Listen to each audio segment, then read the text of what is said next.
Pernah nggak sih kamu lihat tumpukan sampah, terus kepikiran, ini sebenarnya bisa jadi apa ya? Nah, di sini kita bakal coba ubah cara pandang itu.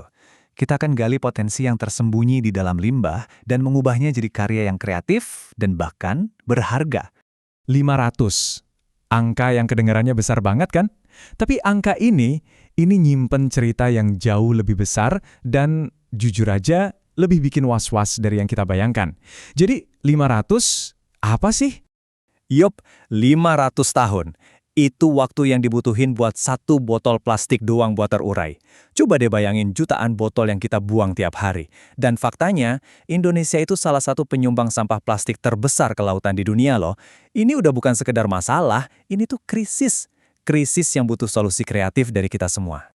Oke, jadi ayo kita hadapi krisis ini. Langsung aja, planet kita ini bisa dibilang lagi tenggelam sama barang-barang yang kita sebut sampah. Tapi, gimana kalau sampah itu sebenarnya adalah sumber daya yang lagi ngumpet? Gimana kalau tantangan ini sebenarnya adalah sebuah peluang besar? Nah, disinilah sebuah konsep yang luar biasa keren masuk.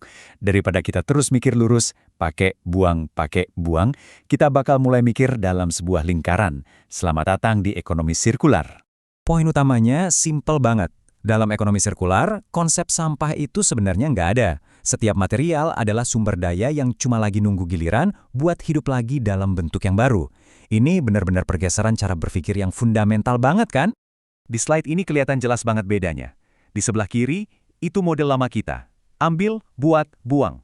Lurus, boros, dan akhirnya merusak. Nah, sekarang lihat yang kanan. Siklus gunakan ulang, buat ulang, daur ulang. Jauh lebih cerdas, lebih berkelanjutan. Inilah masa depan yang mau kita bangun bareng-bareng. Sekarang kita masuk ke bagian prakteknya. Lupain dulu deh kanvas sama cat yang mahal. Perlengkapan seni terbaru kamu ternyata selama ini lagi ngumpet di tempat sampah di rumahmu. Coba deh, lihat potensi yang ada di sekitar kita. Botol plastik yang kamu pegang, itu bisa jadi kain. Tumpukan koran bekas di gudang, bisa jadi karya seni yang keren. Dan baju lama yang udah nggak muat, bisa jadi karpet yang hangat.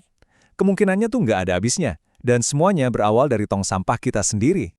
Tentu aja, mengubah sampah jadi karya itu butuh sedikit sihir. Tapi tenang, sihirnya ini bisa kita pelajari kok. Yuk, kita intip beberapa teknik dasar buat memulai transformasi ini.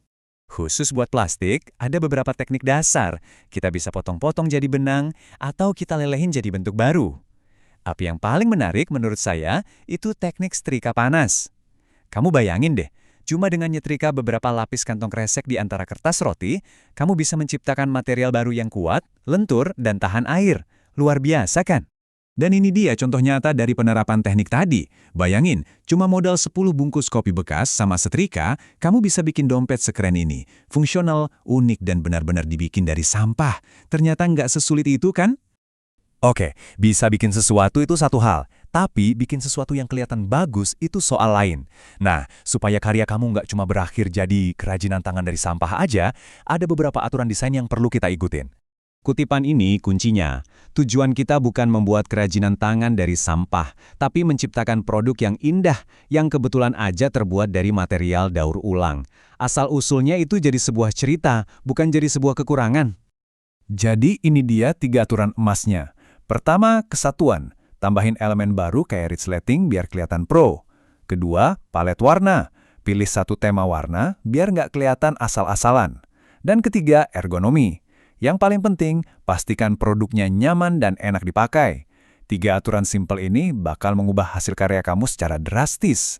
Oke, setelah produk kamu jadi dan kelihatan profesional, gimana cara kita ngobrolin nilainya ke orang lain?